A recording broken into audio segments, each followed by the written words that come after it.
jalan itu gue masih nggak tahu tuh kalau itu sebenarnya dia apa bukan yang ngomong.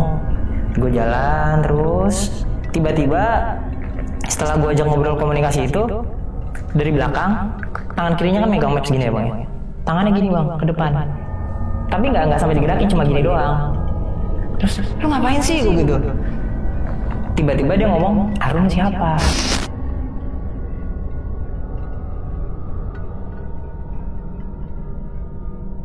Pas di sawah itu tengah-tengahnya pas gue ngelewatin ada pohon gede. Pohonnya itu kayak apa sih, berakar itu bang, yang panjang-panjang itu, berakar berambut gitu ya bang. Iya gitu ya. Terus di atas gue ngeliat ada ijo-ijo nyaru kayak daun, tapi daun nggak mungkin kalau malam-malam kelihatan kan, gelap. Pas gue perhatiin lagi, soalnya kan masih agak jauh pohon, jadi masih kelihatan lah kalau gue bawa motor.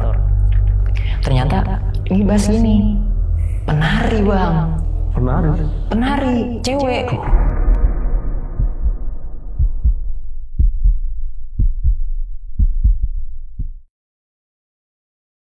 Assalamualaikum warahmatullahi wabarakatuh. Balik lagi di channel Kisah Tengah Malam bareng gue Viko Fugara. Dan malam kali ini seperti biasa gue udah menghadirkan narasumber lagi nih yang bakal menceritakan pengalaman horornya sewaktu beliau melakukan perjalanan dari Klaten ke Solo. Langsung aja sapa, sebelah gue udah ada Bang Rio. Selamat malam Bang Rio. Selamat malam. Assalamualaikum warahmatullahi wabarakatuh. Waalaikumsalam.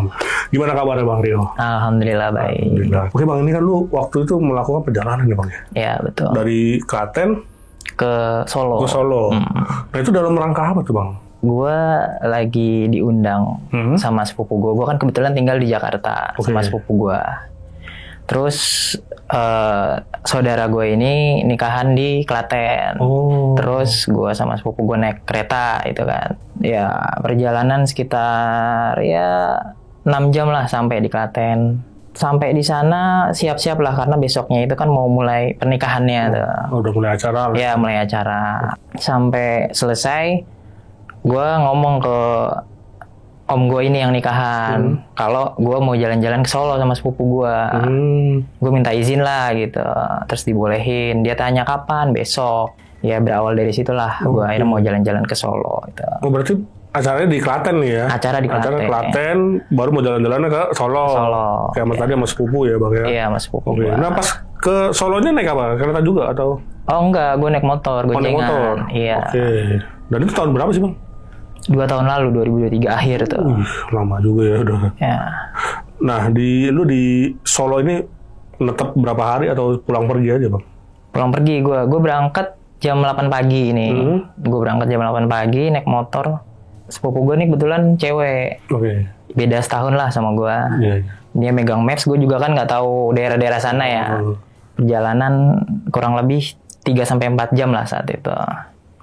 Terus gue jalan ke Keraton Solo dulu, siang tuh. Sorenya gue ke Tawangmangu. Mungkin kalau pemirsa tahu, Grojogan Sewu itu terkenal banyak kera-keranya di situ. Ada ribuan monyet lah di situ lah ya. Buat menuju ke situ kita harus ngelewatin ribuan tangga, 1.200 lebih lah tangga itu, anak tangga itu. Nah di situ awal dari kisah aneh gue tuh. Pas sampai sana. Pas sampai di Grojogan Sewu Tawangmangu tapi ya sorenya itu. Tawangmangu itu berarti belum sampai ke ini ya, ke tujuan lu belum? Apa itu udah tujuan? Iya tujuan gue sebenarnya jalan-jalan ke Keraton Solo sama Tawangmangu aja, pagi sampai sore gitu. Berarti gangguannya di situ ya? Iya di Tawangmangu itu, wisata Tawangmangu itu. Oke. Tapi untuk di perjalanan ada gangguannya juga? Oh enggak, aman sih, alhamdulillah aman. Karena kita perjalanan pagi yang cerah sampai siang juga alhamdulillah. Baliknya juga mungkin sore ya? Nah iya baliknya, justru karena baliknya sore itu. Barulah ada ini sesuatu lah ya. Gitu. Untuk cerita lengkapnya mungkin kita tahan dulu ya Bang ya? Oke, bagi kalian yang penasaran dengan ceritanya Bang Rio nih, simak terus sampai habis, jangan skip-skip. Dan sebelum mulai, seperti biasa, gue mau ngingetin buat kalian yang pengen bercerita juga nih, seperti Bang Rio di sini, bisa langsung klik link yang ada di deskripsi di bawah ini. Dan satu lagi buat kalian yang udah nonton tapi belum subscribe, langsung aja klik tombol subscribe sekarang agar kita makin semangat memberikan asupan-asupan horor ke kalian. Oke, nggak usah lama-lama lagi, kisah tengah malam dimulai.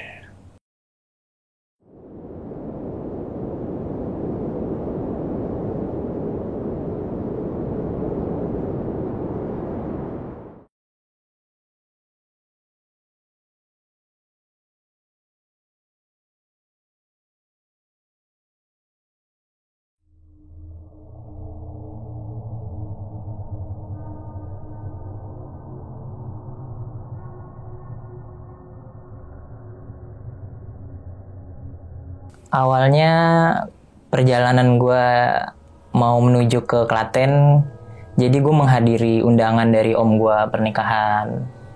Gue dari Jakarta naik kereta sama sepupu gue ke Klaten. Perjalanan dari Jakarta ke Klaten sekitar 6 jam sampai 7 jam lah kurang lebih. Terus sampai di sana kita malam hari karena kita berangkat pagi. Kebetulan besoknya juga langsung acara pernikahan om gue di situ. Esok harinya acara berlangsung.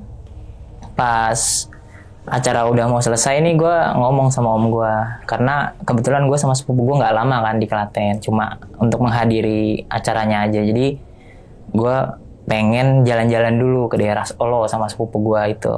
Gue ngomong sama om gue minta izin. Terus dia nanya kapan katanya. Terus gue bilang, iya om, besok.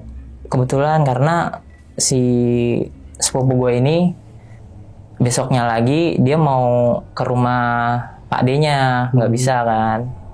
Terus ya udah kalau kayak gitu yang penting jaga diri ya, terus juga jangan ngeloyor kemana-mana. Kalau emang mau ke situ ke tempat tujuannya aja. Gue kasih tahu tujuannya tuh, gue pengen ke Keraton Solo sama ke Tawangmangu, Grojogan Sewu itu namanya. Besoknya perjalanan gue dimulai sama sepupu gue ini. Gue berangkat jam sekitar 8 pagi lah. Gue naik motor bebek tuh, motor Supra X lah. Gue goncengan sama sepupu gue.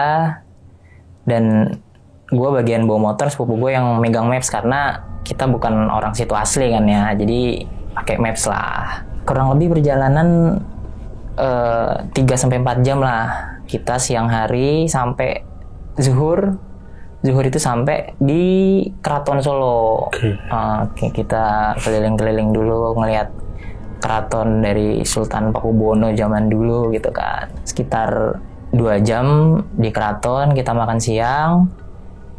Nah jam 2 tuh kita perjalanan ke Tawangmangu. Itu sekitar 1 jam, karena Tawangmangu ini masih bagian dari Solo bang. Karanganyar namanya, nama daerahnya. Sampailah kita sekitar asar di Tawangmangu, masuklah ke dalam itu. Jadi Grojogan Sewu ini air terjun bang, air terjun tinggi.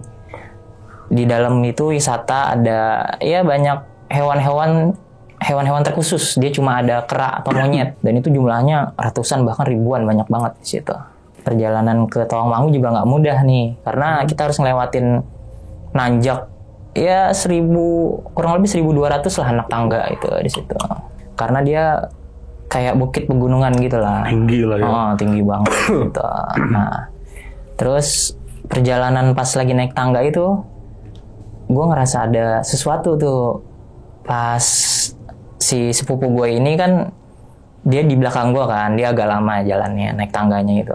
Gue tinggalin, terus dia manggil gue, dia minta air sama gue. Dia manggil gue mas kan, mas bentar bagi airnya dong gitu. Terus gue bilang, kenapa lu capek? Iya istirahat dulu nih. Ya udah istirahat deh tuh kan. Istirahat di situ. Kita agak minggir karena tangga nggak terlalu lebar posisinya, jadi masih banyak orang yang naik di situ. Kita minggir, duduk di batu gitu kan. Nah terus sepupu gue duluan nih yang ngomong ke gue, mas itu kok kayak ada apa sih, kalau kera yang besar tuh King Kong kan ya bang ya? Oh iya. Iya gorila lah, iya itu ya. Nah sepupu gue tuh ngomong kayak gitu. Terus gue liat mana? Nah pas gue perhatiin, gue makin deketin dia nunjuk ke sekitaran batu deket pancuran air tuh.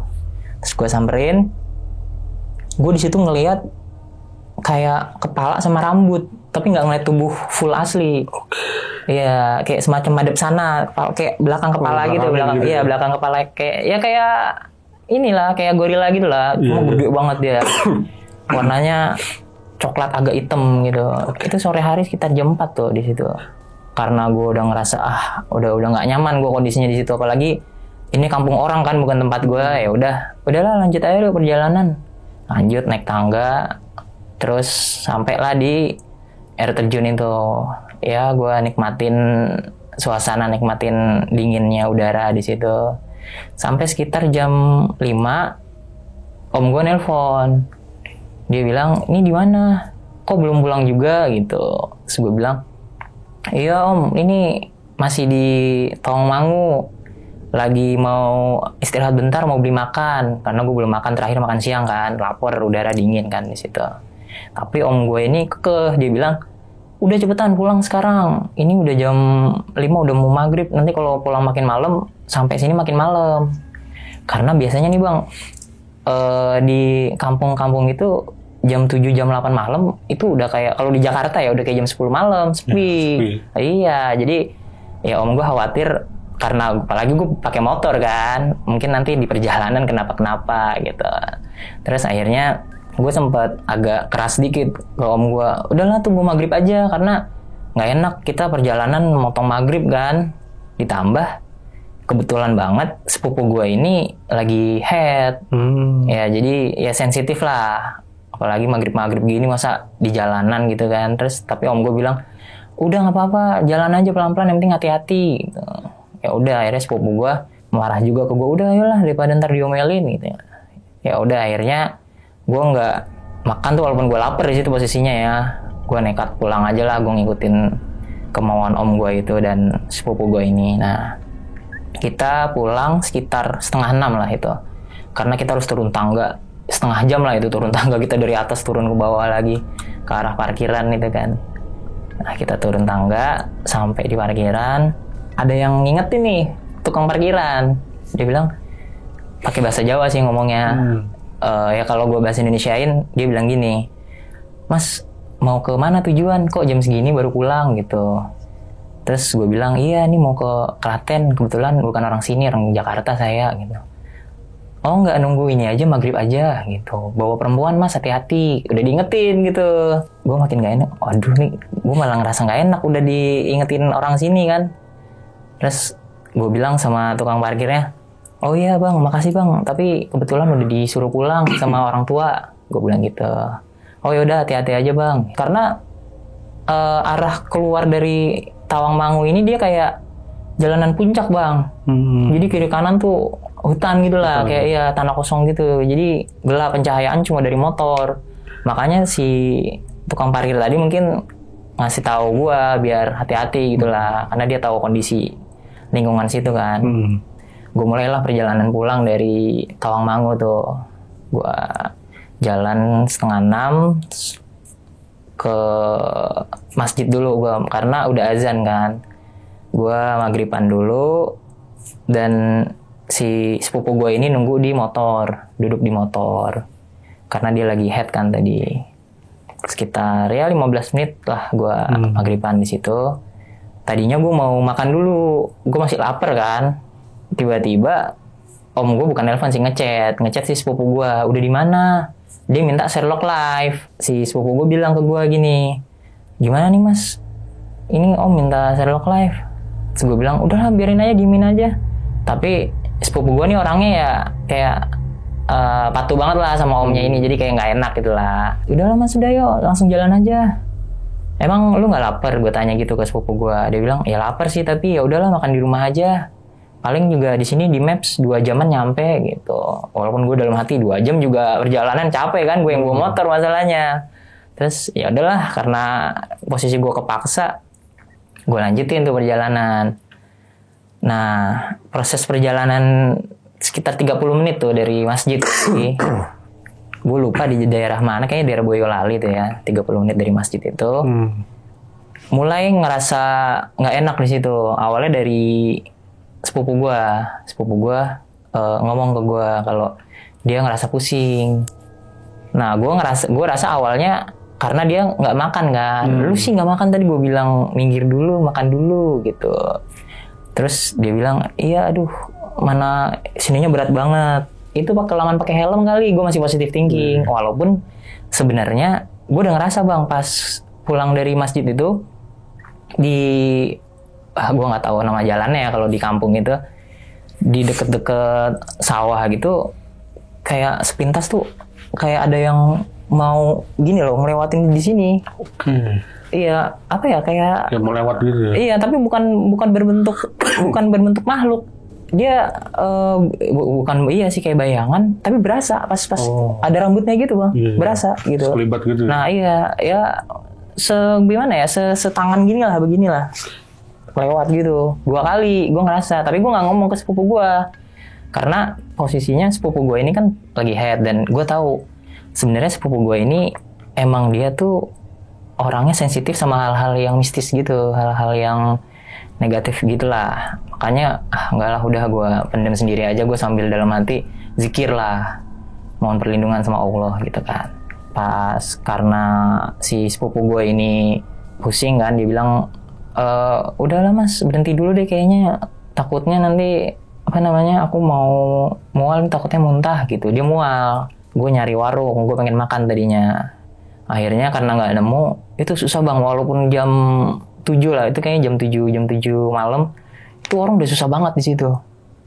Itu jalanan udah kayak kalau Jakarta jam 10 malam tuh. Udah sepi lah. Iya, gue nyari nih warung mana. Ada kebetulan Indomaret.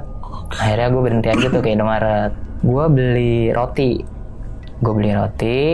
Si sepupu gue ini, dia beli air putih, terus sama beli kayak sandwich gitu. Ya, terus ya udahlah, gue berhenti dulu, duduk dulu di situ sekitar 20 menit. Nggak lama kemudian ada, ini gue ngerasa aneh nih di Indomaret ini. Ada bawa bapak, rapi. Dia dari Indomaret keluar. Dia bawa motor. Terus dia berhenti dulu, gue nggak tahu lagi ngapain. Terus tiba-tiba nyamperin gue. Pakai bahasa Jawa tuh, orang mana kamu gitu. Gue bilang pakai bahasa Jawa. Orang Jawa pak, gue bahasa Indonesiain lah, orang Jawa pak. Tapi saya tinggal di Jakarta. Kebetulan lagi ada acara di Klaten, tinggal di Klaten sekarang gitu. Oh ini berarti sekarang mau ke Klaten gitu. Ini gue bahasa Indonesiain ya bang ya. Oh berarti sekarang mau ke Klaten gitu. Iya pak, Klatennya mana? Klatennya mana ya, gue lupa itu bang. Gue kasih tahu ke bapak itu. Terus oh ya hati-hati, ini sekarang posisinya kenapa kok kayak dia ngeliat kan posisinya si sepupu gue ini nunduk aja gini, sepupu gue gini aja sambil kayak gini-gini, kayaknya peka kayaknya bapak itu. Dia bilang kenapa itu sepupunya, sakit ya gitu. Iya pak, tadi tiba-tiba dia ngeluh pusing, mual, soalnya belum makan juga gitu. Oh lah, mesti ini harusnya diajak makan, kenapa nggak diajak makan dulu? Iya dari tadi nyari warung makan susah pak gitu. Seketika dia mau pulang lah, mau ke arah motornya. Tapi pas dia mau ke arah motornya, dia balik lagi, nyamperin gue lagi.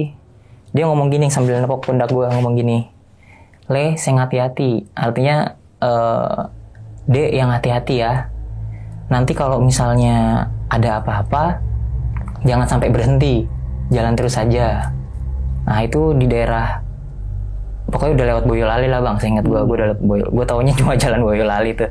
Itu udah lewat Boyolali. Dia bilang gitu, nanti kalau ada apa-apa, jangan berhenti, jalan terus aja. Dia ngomong gitu. Terus gue makin gak enak nih, begini posisinya. Apa gue kabarin om gue aja ya, biar dijemput pakai mobil. Soalnya kan si sepupu gue ini posisinya sakit, takutnya kenapa-napa di jalan kan, pakai motor. Telepon lah om gue bilang, Om ini pusing om, mual. Ini baru makan roti doang sih tadi, soalnya nyari warung makan nggak dapet gitu, nggak ada. Om gue bilang, ya udah kalau gitu istirahat dulu aja sebentar, tapi jangan lama-lama, jalan lagi aja. Tetap nekat, minta nyuruh jalan lagi gitu. Gue bilang ke sepupu gue, ini kata om istirahat dulu aja sampai lo enakan, ntar kalau udah enakan bilang ke gue ya, gue tungguin dah gitu. Udah gue main HP, gue sambil nungguin dia. Tiba-tiba dia ngomong ke gue, Mas, ayo dah balik. Udah malam juga, gue malah makin gak enak di sini. Ya udahlah, gue juga udah bete banget tuh posisinya. Mana Indomaret sepi kan, gak ada orang di situ. Ya udah dah yuk lanjut perjalanan bang. Lanjut perjalanan sekitar 20 menit kemudian. Ini udah mau nyampe lah, maksudnya setengah jam sebelum lokasi tempat tinggal gue yang di Klaten itu udah mau nyampe lah. Tiba-tiba dia ngeluh lagi, cuma ngeluhnya beda. Kali ini ngeluh aneh. Dia bilang katanya punggungnya berat, sininya berat gitu. Terus gue masih nggak acuin, gue bilang udah zikir aja, udah nggak usah macem-macem, karena gue inget omongan bapak tadi, jangan berhenti, lanjutin aja terus gitu kan. Terus ya udah gue lanjutin terus, gue sambil bilang udah zikir aja nih, minum nih kalau masih nggak enak gitu. Terus nggak lama, nggak sampai 5 menit, dia nepok gue lagi, bilang ke gue lagi, si sepupu gue, dia bilang gini, Mas udah deh kayaknya gue nggak kuat Mas, tadi dulu berhenti dulu, sumpah berat banget gitu. Terus ya udah gue berhenti dulu. Terus gue lihat pucet banget muka sepupu gue, udah beda banget muka sepupu gue. Gue feeling kayak, duh ini kayaknya udah nggak beres, ada yang ngikutin kayaknya deh. Soalnya dari awal gue merasa gangguan tadi, walaupun gue udah positive thinking ya sebanyak-banyaknya, tapi tetap aja udahlah ini udah nggak beres. Udah gue nyari tempat yang rame dulu gitu, tempat perumahan warga, tapi nggak nemu. Ya udah gue minggir aja, asal minggir, yang penting terang di situ. Nah kebetulan ada kayak tempat warung kopi gitu, cuma udah ditutup. Gue nggak tahu ya, padahal baru jam 7 atau setengah 8 malam, tapi udah ditutup. Tapi masih terang lampu depannya, jadi gue berhenti di situ. Terus gue tanya, kenapa masih pusing gitu? Iya malah nih pusing banget, cuma nggak mual sih, malah berat banget sininya, pundaknya gitu. Terus dia ngasih omongan ke gue pelan-pelan, kayak ngomong gini dia, Mas kayaknya ada yang ngikutin gue Mas gitu. Terus gue langsung ngomong ke dia, gue kayak kesel lah, gue bilang udah lu nggak usah ngomong kayak gitu, lu nggak usah lu pikirin lah, biarin. Karena setahu gue gini, gue pernah dikasih tahu guru gue ya bang ya, kalau misalnya jin itu kalau kita pikirkan terus atau kita merasa takut terus, semakin gampang jin itu buat deket ke tubuh kita gitu. Jadi gue, makanya tadi gue selalu positive thinking, bodo amat nggak gue acuhin. Tapi si sepupu gue ini malah terus-terusan ngerasa, aduh Mas, gue ngerasa di ini Mas, ini ngasih tahu ke gue. Walaupun gue sebenarnya udah tahu dari awal, gue udah ngerasa. Terus ya udahlah, gue coba inisiatif nih bang. Air minum kan masih ada sisa tuh. Terus gue minum, terus gue baca-bacain dikit lah. Gue baca surat-surat pendek lah, ayat kursi gitu segala macam. Gue baca-bacain ke dia, gue suruh minum. Nih minum dulu nih. Gue nggak pengen berhenti lama-lama di situ karena cuma truk, mobil yang lewat jarang, motor lewat di situ. Gue ngeri begal. Gue ngerinya begal sih, nggak ngeri yang kayak gitu-gitu. Nggak terlalu mikir ke situ. Gue mikir begal takutnya. Terus ya udah diminum dulu kan sama dia minum. Habis itu dia bilang, ya udah deh Mas, ayo lanjut aja, ini udah mau nyampe kok di Maps ya kan, udah hampir ya nggak nyampe setengah jam lah saat itu. Oke udah deket deh pokoknya. Terus ya udahlah lanjut perjalanan. Nah ini makin parah. Nggak lama kemudian, nggak nyampe 5 menit, tiba-tiba gue kan ngajak ngobrol dia terus tuh bang. Setelah yang berhenti di depan warkop yang tutup itu, gue ngajak ngobrol dia. Pas gue ajak ngomong, ya udah nih sekarang masih sakit kepalanya gitu, masih berat nggak? Dia nggak mau jawab, sama sekali dia nggak mau jawab. Sampai gue kira dia bercanda, karena kan gue dari tadi kayak ngomelin dia, udah lu nggak usah percaya gitu kan. Terus gue kira dia bercanda, gue nengok ke belakang kan, lu ngapain sih? Diajak ngomong juga, dia tetap diem. Terus gue cubit kakinya, kan goncengan gini ya bang ya, gue cubit kakinya. Awalnya pelan, karena kan cewek kan, gue cubit pelan. Dia nggak ngerasa geli atau nggak ngerasa sakit, nggak gerak kakinya. Kurang ajar nih, ngeledekin nih gitu kan, malah nakut-nakutin, kira takut apa gue gitu kan dalam hati. Gue cubit lagi, makin kenceng lah, kok nggak gerak. Gue cubit makin kenceng lagi, nggak ada respon. Kakinya juga nggak ngerasa kayak, ya kayak cewek mah digini jong juga geli apa sakit kali ya kan kalau cewek ya. Kalau kita juga gue cubit kenceng harusnya kan goyang dikit kan kakinya. Nggak ada respon tuh di dia. Gue udah merasa, ini mah udah pasti nggak ini nih. Tapi nggak lama kemudian, semenit atau 2 menit, dia bisa ngomong lagi. Jadi nyambung lagi gue ajak ngomong. Jadi tiba-tiba dia kayak orang hilang sadar, tiba-tiba dia juga ngobrol sama gue. Walaupun gue nggak tahu tuh pas dia ngobrol sama gue sebenarnya itu dia apa bukan tuh. Iya, karena posisinya ini orang kayak udah kehilangan kesadaran. Tadi gue cubit-cubitin nggak ngerespon. Gue ngobrol sama dia, gue ngobrolin soal pom bensin karena bensinnya udah mau habis tuh. Terus coba keluar dulu dari maps arah pulang, cari dulu SPBU terdekat. Ya bentar, gue nggak tahu tuh dia beneran buka SPBU apa enggak. Terus habis itu ya udah jalan aja lurus terus gitu, lurus terus mas gitu. Gue pikir ya udah dia udah ngarahin ke SPBU. Gue nggak bisa ngecek HP kan, gue ngikut aja pokoknya apa omongan dia ke kanan ke kiri gue ikut aja udah. Terus ya udah gue jalan. Tiba-tiba anehnya ada jalan setapak,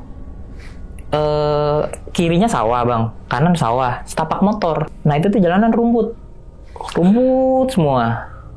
Nah gue disuruh belok ke kanan situ, jadi belok ke kanan. Dibilang belok kanan gitu.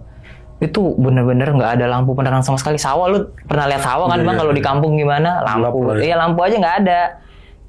Kirinya sawah, kanannya sawah. Iya, gue jalan setapak motor dan di situ nggak ada motor yang lewat. Jadi kayak jalan tikus lah, jalan tikus. Nah, terus belok kanan di situ, gue lewatin sekitar 1 kilo ada kali ya bang ya di situ jalanan setapak itu.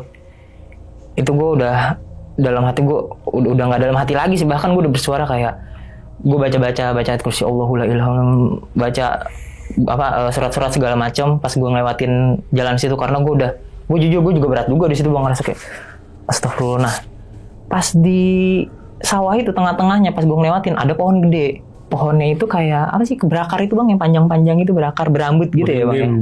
Iya gitu ya. Terus di atas gue ngeliat ada ijo-ijo nyaru kayak daun, tapi daun nggak mungkin kalau malam-malam kelihatan kan, gelap.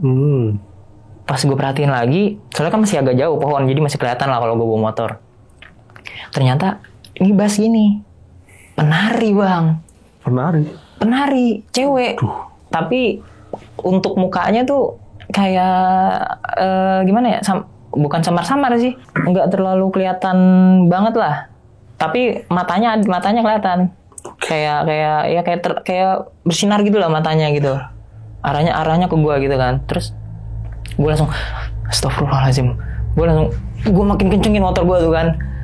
Tiba-tiba dia kayak ke bawah gitu loh, kayak gini. Turun. Jadi kan ini kan motor gue nih di sini kan. Gue arahnya ke sini, pohonnya di sini. Nah dia di sini di atas. Dia turun gitu. Gue kira dia mau nginin gue langsung Allahu Akbar. Gue ngomong kenceng banget. Gue nggak sempat ngajak ngobrol dia karena gue udah fokus ke diri gue kan. Gue udah nggak ngajak ngobrol dia. Gue fokus ke diri. Allahu Akbar. Gue kira mau nyamperin gue, tapi tanya gini, set gitu, ngelewatin gini. Ya jaraknya paling segini lah bang, lewatin seret gitu. Aduh ini gimana, gue berhenti nggak mungkin di tengah-tengah sawah, udah nggak ada orang, gelap juga. Mau nggak mau udah gue lanjutin terus dengan zikir-zikir gue lanjutin sampai akhirnya setelah dari kejadian yang tadi tuh gue lihat ya kayak makhluk semacam penari gitu lewat. 2 menit kemudian lah keluar dari jalan yang setapak itu, keluar jalan besar.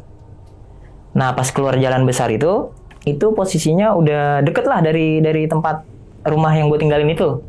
Paling ya 5 menit lah, udah deket banget. Nah akhirnya gue langsung ngajak ngobrol pas udah keluar jalan setapak. Gue ajak ngobrol si sepupu gue.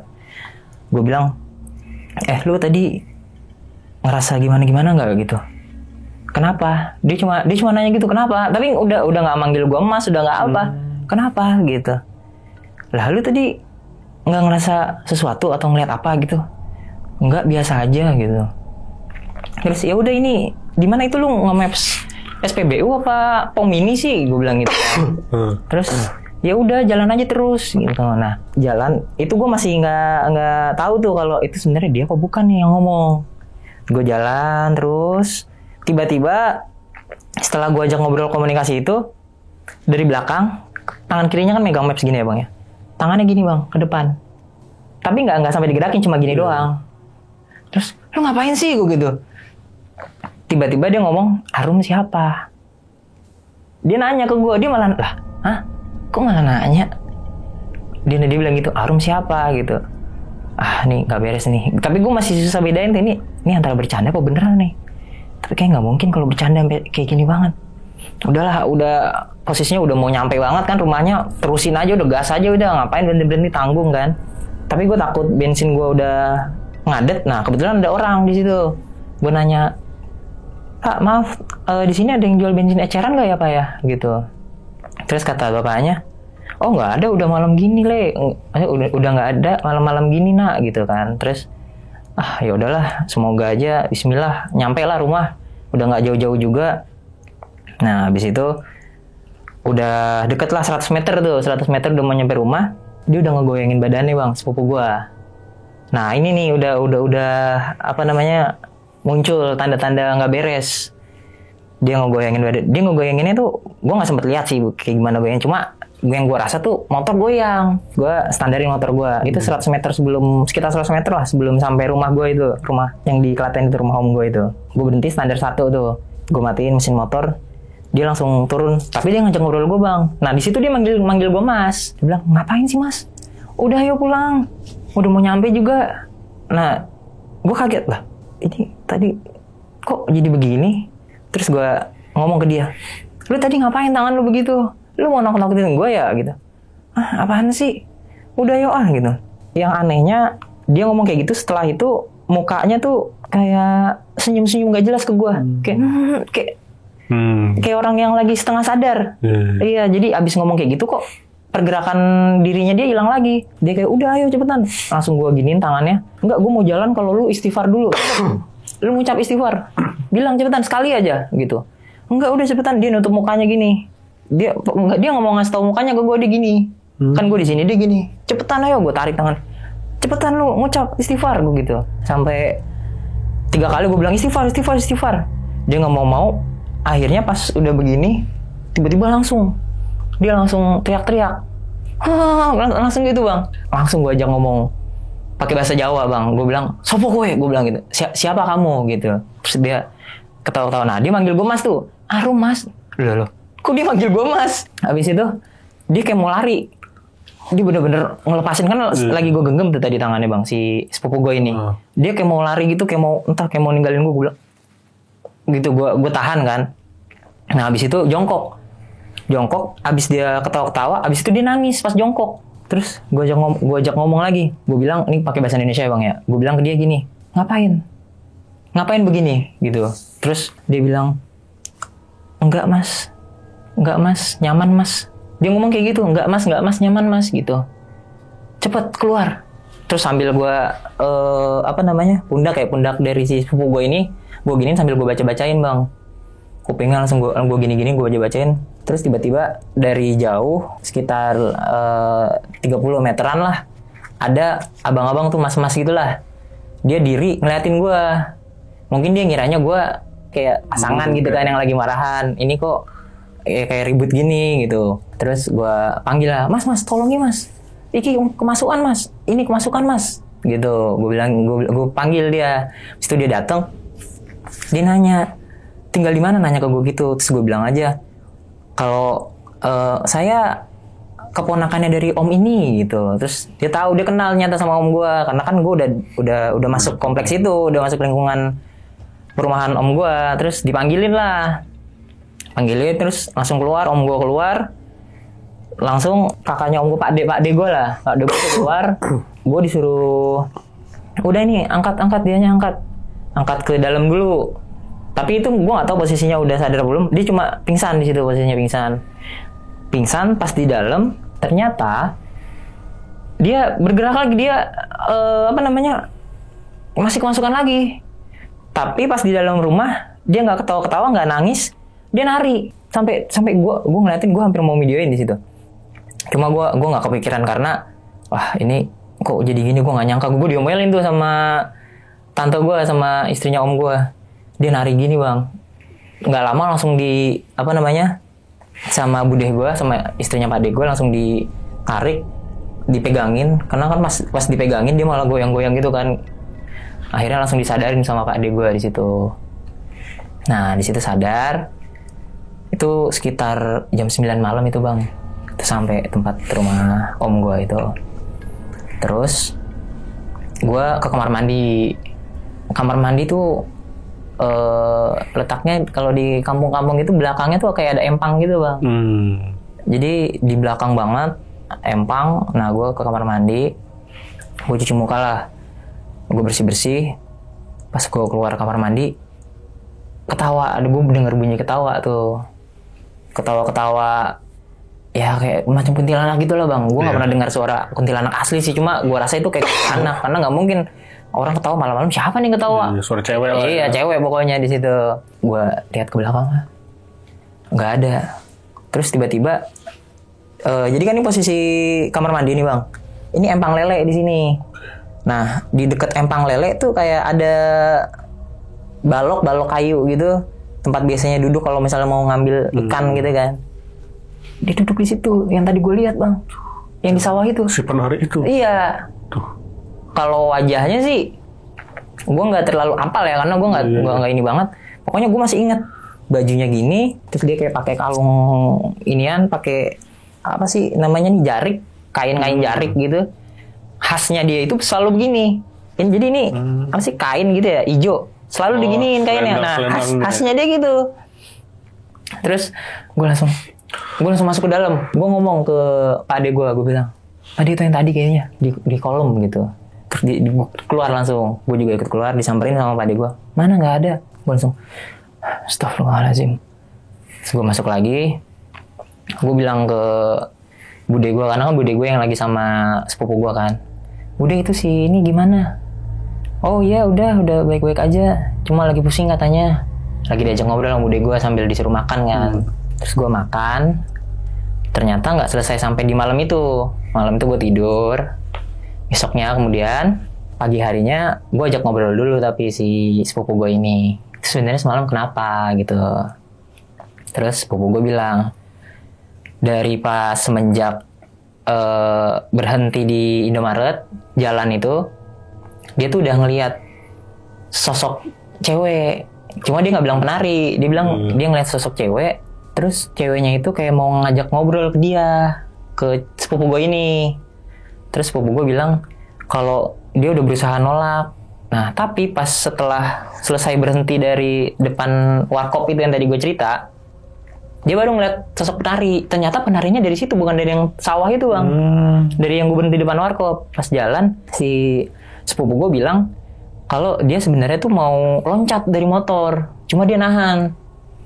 Dia posisinya setengah sadar. Dia bilang, iya gue setengah sadar. Gue kayak ngerasa pas lu ngajak ngomong, lu nanya soal SPBU pom bensin tuh gue sadar, tapi gue nggak tahu kenapa tangan gue bisa maju ke depan. Dia bilang gitu. Hah?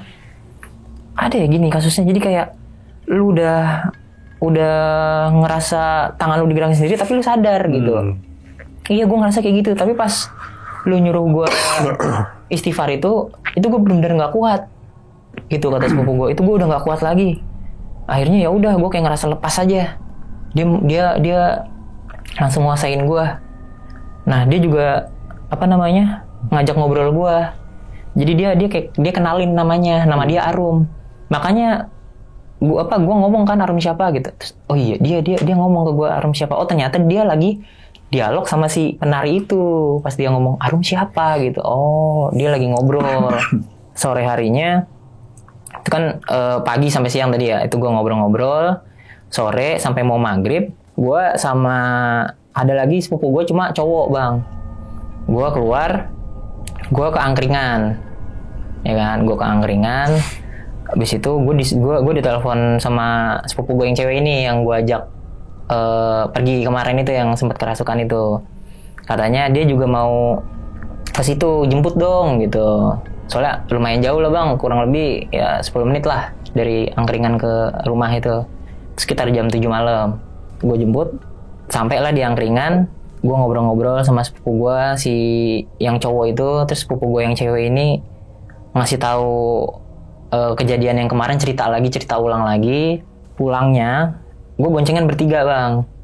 Gue, sepupu gue yang cowok sama sepupu gue yang cewek. Sepupu gue yang cewek paling belakang kebetulan nih. Nah gue pulang lagi, di tengah jalan ya gue nggak bisa jarakin sih itu berapa kilo ya. Tapi intinya nggak jauh juga lah dari rumah om gue ini. Sepupu gue yang cewek mulai aneh lagi. Dia tiba-tiba giniin tangan dia, giniin sepupu gue yang cowok. Itu dia masih sepupu gue yang cowok ini masih SMP lah, masih kecil lah. Diginiin. Sampai dia bilang, nih gue bahasa Indonesia aja ya, si sepupu gue yang cewek ini, dia ngomong, enakan gini, enakan gitu. Terus sepupu gue yang cowok itu langsung teriak-teriak, dia bilang, bang Rio, bang ini apa bang gitu. Gue langsung ngebut dah tuh. Nah itu udah hampir mau sampai rumah, sampailah depan rumah. Gue turun dari motor, dia lari bang. Si sepupu gue yang cewek ini. Nah dia udah kerasukan posisinya. Dia lari itu. Dia larinya ke arah kamar mandi. Jadi dia masuk rumah. Dia lari ke arah kamar mandi yang deket kolam. Tapi dia masuk ke dalam terus ditutup pintunya. Ditutup kenceng. Nah habis itu Pakde gue yang nanganin tuh, disamperin sama pakde gue, diketok kan. Ngomong pakai bahasa Jawa lah. Gue bahasa Indonesia aja bang ya.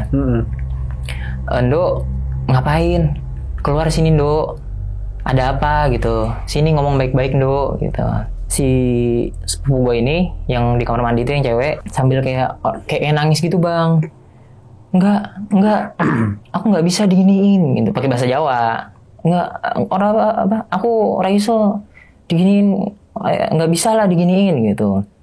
Ada apa? Keluar Do gitu. Terus lama tuh bang, sekitar 10 menit. Itu nggak keluar. Dia cuma nangis aja di dalam kamar nangis. Keluarga gue, ya om gue, pakde gue juga takutnya sih. Dia tuh si sepupu gue yang cewek ini, yang kerasukan ini nyakitin dirinya, gue takutnya kan, karena sendirian di dalam dikunci juga. Terus akhirnya agak kenceng lah, pakde gue tuh baca surat gitu. Terus masih malah makin kenceng juga nangisnya. Mau nggak mau didobrak pintunya. Sama adalah penjaga apa ya, kayak pembantu om gue gitulah di situ, cowok tapi drivernya om gue, didobrak lah pintunya. Terus ternyata dia posisinya mojok lagi gini bang, mojok di kamar mandi. Dia lagi gini mojok, ditanya sama pakde gue, ngopo kowe Ndo, apa kamu kenal sama dia gitu. Dia tuh maksudnya sepupu gue bang. Terus enggak, aku nyaman aja di sini. Pakde gue bilang, Do jangan ganggu lagi ya, udah pergi, rumahmu di mana gitu. Terus dia bilang di apa ya, pohon, nama pohonnya gue lupa bang. Pokoknya dia bilang dia menyebutnya pohon, rumahnya di pohon apa gitu. Ya wes Do, udah mulai, ya udah Do cepetan pulang, gak usah kesini lagi ya gitu. Dibacain lah sama pakde gue itu. Nah setelah dibacain, udahlah sadar tuh si sepupu gue. Nah besoknya paginya gue ngobrol sama sepupu gue, lu sebenarnya kenapa sih kayak gitu lagi? Lu sebenarnya kenapa kayak gitu terus gitu? Awalnya ngerasain gimana? Gue kepo juga kan. Sebenarnya pertama kali juga gue ngerasa hal-hal sampai ngelihat orang kerasukan pertama kali bang. Jadi gue tanya sepupu gue yang cewek itu, dia bilang, gue juga nggak tahu mas. Tiba-tiba badan gue ngerasa berat, gue ngerasa kayak capek banget, pusing gitu. Pokoknya gue ngerasa pusing, badan gue berat, terus lama-lama kayak setengah badan gue nih udah nggak bisa gue gerakin gitu. Oh, terus pas lu ditempelin sama dia, lu sempet ngeliat dia? Ngeliat, gue tahu dia kayak gimana, dia pokoknya cantik deh mas gitu. Terus dia sempet ngobrol juga sama gue, tapi kok gue nggak denger lu ngobrol gitu. Ya gue ngobrolnya, dia juga ngomongnya tuh ke gue lewat kuping, kayak bisikin gue gitu mas, kayak langsung nempelin ke gue gitu mas gitu.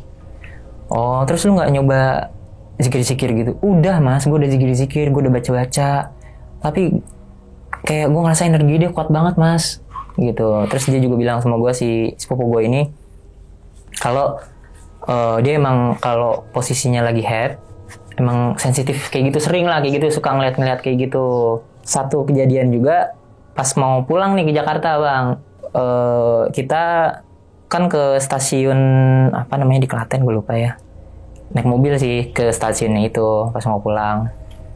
Itu malam, kita pulang jam 8 kereta, tapi dari rumah jam 6:30 lah, habis maghrib.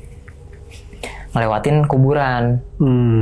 Terus ngelewatin kuburan, rame sih di dalam mobil rame.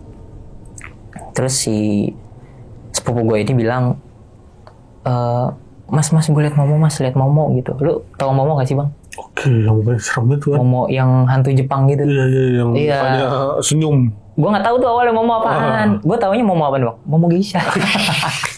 Gue nggak tahu Momo apaan. Soalnya dia cuma bilang gue lihat Momo. Iya benar-benar. Iya kecuali dia bilang gue lihat setan yang setan Momo. Iya, dia juga bilang Momo apaan? Momo gitu. Geisha. Udah coba lu cari dah di Google gitu. Gue cek di Google. Wah anjir gila. Kayak matanya kayak mau yang keluar gitu kan. Momo itu serem banget dah pokoknya. Terus gue ngomong, udah lu gak usah macam-macam, udah zikir aja. Gue langsung ngomong tuh, di sebelah gue ada om gue. Terus om nih dia macam-macam lagi nih om. Udah kamu setel lagu aja nih pakai earphone gitu. Akhirnya dikasih earphone, nyetel lagu aja biar nggak bengong gitu, biar nggak pikiran, biar nggak kemana-mana. Nah sampai situ ya kisah gue selesai. Dan sepupu gue sebenarnya ngomong sama gue soal perjalanan, soal ngobrol dialog sama gue di perjalanan itu. Ternyata yang gue rasain itu bukan sepupu gue sepenuhnya yang ngobrol sama gue bang. Ternyata gue campur sama sosok si sama si penari itu yang ngaku namanya Arum lah. Iya, sampai sekarang gue overthinking lah kalau gue jalan sama sepupu gue itu, kalau keluar dia kalau lagi head dia sampai bilang sama gue, mas gue lagi head loh mas, lu jangan macam-macam mas gitu. Dia kayak aduh. Sampai gue pernah pengen nonton bioskop gitu bang, sama si sepupu gue ini, sama nggak berdua doang sih, berempat gitu sama saudara-saudara gue. Terus gue lagi head soalnya mau nonton horor kan. Jadi gue rasa sepupu gue nih ya karena mindset juga sih kayak gitu. Gue bilang deh, lu mindset lu kayak gitu, coba deh lu lebih positif thinking aja. Jujur sebenarnya waktu pas di perjalanan kita pulang itu gue juga udah ngerasa, cuma gue nggak mau mikirin itu terus. Gue acuhin, gue positive thinking. Lu mindset lu rubah deh coba. Jangan kayak lu berpikir kalau lu head, kalau lu lemes, kalau lu capek, lu gampang dideketin, gampang dimasukin. Jangan, udah lu positive thinking aja. Ya gitulah bang kisah gue. Tapi untuk akhirnya si sepupu lu ini aman, nggak dimasukin lagi? Pas di situ, pas di kelas. Udah terakhirnya. Ya itu 2 kali lah berarti dimasukin. Dua kali dalam 2 hari bang, berturut-turut. Untuk kesini-sininya nggak ada ya? Maksudnya pas balik ke Jakarta? Pas di Jakarta aman? Aman sih, aman. Tapi tahu nggak bang tujuan si Arum ini masuk ke sosok ke tubuh si ponakan lu, sepupu lu? Dia mau ngapain nih selain dia bilang tadi kan nyaman? Apa mungkin ada yang mau disampaikan sama dia apa gimana tuh? Nah kalau gue sih taunya dari sepupu gue ini yang cewek. Jadi katanya ngomong sama gue gini, gue kan juga nanya, dia sebenarnya cerita apa sih ke lu si Arum itu? Kan lu sempet dialog tuh sama dia. Terus dia bilang, gue nggak tahu ya mas, tapi gue ngelihatnya tuh dia kayak putri-putri kerajaan gitu mas gitu. Tapi dia nggak ngaku dari putri kerajaan sih. Dia cuma bilang sama gue katanya dia cuma pengen diajak kalau keluar gitu. Kok pengen diajak keluar, dunia kita aja beda gue gitu. Terus dia sempat ngomong sama gue kalau katanya gue ini mirip teman deketnya gitu. Si sepupu gue, iya, makanya dia kekeh terus deketin gue gitu sampai 2 hari berturut-turut bang. Dia juga yang masuk masalahnya kan. Iya, itu dia. Terus gue bilang ke sepupu gue, udahlah lu mulai sekarang nggak usah yang namanya suka berpikir kalau lu gampang dimasukin lah. Lu mulai berani lah sekarang lah ya kan, walaupun lu perempuan itu sugesti kan. Kalau kayak gitu doang mah sugesti kita aja. Ya sebenarnya yang penting kita sama-sama sopan aja, menghargai aja sih bang ya. Kita tahu dia ada, kita hargain. Yang penting kita nggak nantangin aja. Nggak ganggu, nggak nantangin. Prinsip gue sih gitu. Kacau. Nah untuk tadi kan yang pas lu ke air terjun mana tuh yang di Tawangmangu ya. Lu sempat ngeliat sosok kayak Gundurwo ya kalau kita bilang. Nah gue ngerasanya sih kayak Gundurwo bang. Tapi itu ngarep belakang gitu, maksudnya ngebelakangin lu. Iya ya? Ngebelakangin gue. Tapi yang kelihatan kayak bagian sini nih, kepala. Belakang pala. Iya belakang pala. Palanya bukan kayak pala manusia segini bang, gede. Gila. Rambutnya kayak orang habis. Kayak bulu banyak gitu. Iya. Kayak rambut gondrong gitu ya. Gundurwo. Tapi udah dipastikan tuh bukan orang ya? Bukan. Soalnya di situ isinya keras semua bang. Kalau dibilang kerak gede juga kayaknya nggak mungkin ada yang segede. Nggak mungkin, iya. Kalau ada segitu juga orang kayak kabur. Pasti kabur, iya. Gila juga gitu. Padahal belum malam ya, maksudnya tuh kayak masih sore lah ya. Sore, pas itu ya. Iya sore jam 4-an lah, 4:30 itu sore. Nah tadi kan si sosok si Arum ini berarti muncul pas lagi di yang tempat pertama lu berdiri apa nih? Di tempat warkop ya? Iya, depan kata si sepupu gua. Iya, gua sih belum lihat. Gua udah lihat di jalan tapak sawah itu. Iya, jalan setapak itu. Nah, yang lu lihat nih, yang pas di pohon itu kayak orang biasa terbang atau kayak gimana tuh wujudnya yang lu lihat? Yang gua lihat benar-benar kayak cewek. Cuma bedanya kalau cewek asli, cewek orang kan mukanya jelas kan, kayak pipinya, mulutnya. Cuma yang gua lihat itu matanya doang, Bang. Matanya tapi ada tangan, ada leher, ada badan, bajunya aja kelihatan banget kayak penari banget gini. Oh, ada selendangnya gitu ya. Cuma hidung sama mulutnya nggak terlalu kelihatan jelas. Apa gua sama-sama. Iya, apa gua karena ketutupan helm kan ketutup kan, apa gimana? Kok yang gue lihat tubuh sama matanya terang banget. Kacau juga sih, dan itu kayak mau nabrak lu ya. Iya, gue kira mau nabrak gue udah kayak berserah diri sama Allah. Kacau juga. Kalau lu panik lu bisa-bisa ke. Iya, soalnya ke sawah gue itu jalan setapak doang segini ya. Bang, iya. Kacau. Jalan cuma setapak sawah doang di situ. Nah berarti si sepupu lu ini udah kesurupannya dari pas awal yang lu cubit-cubit tuh. Nah, iya. Gak kerasa kan? Nah itu lu nanya gak sama dia? Lu udah gue cubit-cubit lu gak kerasa gini-gini? Iya, dia bilang sama gue. Kan gue juga nanya tuh soal lu sebenarnya pas gue cubit tuh nggak berasa, bercanda bagaimana sih? Dia nggak merasa dicubit malah. Cuma dia cerita dia kayak berspekulasi lah saat itu. Kalau emang dia nggak sadar berarti dia lagi dialog sama si penari itu. Dia lagi gitu. Jadi dia posisinya udah setengah sadar. Tapi untungnya gue ngerasa kayak perjalanan gue dari itu kan proses dia masuk ke tubuh sepupu gue itu kan sejam ada kali ya Bang ya. Tapi alhamdulillahnya gue kayak dilindungin sama Allah Bang. Bisa aja kan kalau misalnya prosesnya ya 5 menit 10 menit sepupu gue langsung meloncat dari motor. Wah itu gimana jadinya? Iya, apalagi kanannya mobil semua banyak kan ngelewat tuh kalau malam. Wah. Iya juga ya, dan emang sih kalau di wilayah-wilayah perkampungan kan emang udah sepi ya mau jam 7 jam 8 itu udah kayak kalau di Jakarta jam 10 jam 11 lah ya sore aja kayaknya udah sepi ya iya udah tentram lah udah ditutup. Iya aku juga heran ini kamu kok jam 7 jam 8 udah ditutup rumah-rumah takut kemalingan apa gimana? Nah tadi juga sempat ngeliat ini nih Bang, sosok aneh nih yang Momo yang tadi ya. Nah iya itu Momo. Di mana? Di kuburan lewat kuburan. Gitu ya. Dan itu lu sempet nanya gak ke om lu kan bisa tadi ya, maksudnya orang bisa lah ya. Sempet nanya gak ke om lu ini sosok kayak gini kok ada di sini nih apa gitu? Oh gue nanya ke om gue kayak gitu. Sempet nanya gak maksudnya? Oh, enggak sih, cuma pas gue kasih tahu ke om gue ini nih mulai aneh-aneh katanya lihat om gue kayak nggak mau ngomongin soal itu kayak ngalihin omongan udah nih mending dengerin lagu aja nih kasih earphone gitu. Oke. Gue searching ya Momo tuh setahu hantu Jepang Bang. Benar. Tapi kok ada di Jepang di sini di Jawa. Iya. Kacau juga. Lah ini lumayan serem lah gitu. Iya. Ya, mungkin waktu itu sempat viral tuh yang apa sih kalau saya mau nelpon. Oh ada Bang. Pernah viral kan waktu itu. Jadi kalau ada yang nelpon wallpapernya gambar si Momo ini. Tapi kalau diangkat nanti dulu ya. Sepertinya mungkin kalian yang nonton ini pasti pernah tahu. Gue kurang update berarti gue baru tahu tuh Momo aja dari sepupu gue tuh. Iya. Katanya dulu gitu ditelepon video call. Nah si Momo nih yang angkat. Muncul ya mukanya Momo gitu ya. Cuma mitos aja kalau di sini. Iya sih parah. Oke, berarti si sepupu ini pas balik ke Jakarta lagi udah aman ya. Maksudnya nggak ada masuk lagi nih si Arum. Nggak ada masuk ya, tapi pernah sih sekali. Oh pernah? Nggak masuk. Oh nggak masuk. Dia cuma kayak ngerasa mas lihat itu nggak gitu. Pokoknya dia orang horor banget nih sepupu gue nih cewek nih. Tapi bukan ngeliat si sosok penari ini kan? Enggak sih. Beda lagi kan? Iya enggak sih. Dia bilang kayak apa namanya cewek tapi pakai jubah gitu putih gitu. Dia bilang gitu. Itu di dekat rumahnya gitulah. Dia cerita sama gue katanya dia tuh emang bisa ngelihat gitu. Dia ini Bang apa namanya kayak ikut perguruan apa gitu loh Bang. Terus dibukain mata batinnya gitu.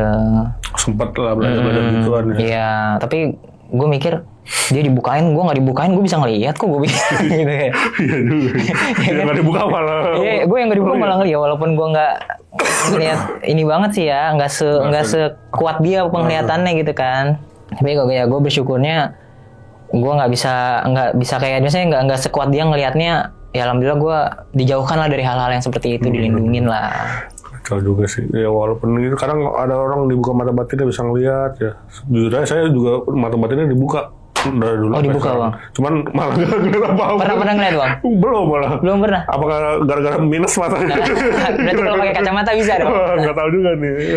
Oke ya mungkin itu ya tadi mungkin pikiran juga apa sih namanya negatif gimana dan sugestinya mungkin ketempelan gue gini akhirnya malah beneran terjadi. Ya mungkin gitu ya karena mungkin capek kan karena perjalanan belum makan juga dia jadi pikirannya macam-macam dan untungnya cukup sampai di situ ya maksudnya nggak sampai ngikut ke rumah yang di Jakarta ya. Nah itu pelajaran yang bisa kita buat jadiin ke depannya sih supaya kalau ya perjalanan jauh khususnya malam-malam naik motor lagi kan kita harus jaga kondisi badan lah. Selain juga karena supaya terhindar dari hal-hal goib tadi supaya diri kita juga ya sehat lah gitu kan. Kalau bawa motor harus fit kan, iya badannya harus fit. Kacau karena memang bukan gangguan setan doang ya kan kalau di perjalanan kayak gitu. Dan setan juga nggak hanya mengganggu langsung masuk ke tubuh, bisa aja kan banyak tuh kan kayak setan ganggu secara penglihatan atau ganggu secara secara yang nggak diinin lah, nggak diduga-duga. Betul. Oke. Oke, itu dia tadi nih cerita dari Bang Rio mengenai perjalanannya waktu dari Klaten ke Solo dan Solo ke Klaten ya. Bisa dibilang pas dari Solo ke Klaten malahan ya. Ini nih maksudnya yang seremnya gitu. Karena kan pas dari Klaten ke Solonya alhamdulillahnya aman. Ya. Pas sampai tadi tempat rekreasi. Dari rekreasi Tawangmangu tadi baru ngeliat sesuatu sampai akhirnya pulang ngeliat ya nggak jelas tadi itu yang penari. Akhirnya sampai kerasukan si ponakan sepupunya ini. Sepupu gua. Oke, terima kasih banyak nih Bang Rio. Ya, oke Bang, sama-sama. Semoga bisa jadi pesan-pesan buat pemirsa buat jadi pelajaran ke depannya lah. Semoga nggak terulang ya di kisah gua tadi. Oke, sebelum closing nih, bagi kalian yang pengen bercerita juga seperti Bang Rio di sini, bisa langsung klik link yang ada di deskripsi di bawah ini. Oke, segitu dulu. Gue Viko pamit undur diri dan Bang Rio juga pamit undur diri. Ya, assalamualaikum warahmatullahi wabarakatuh.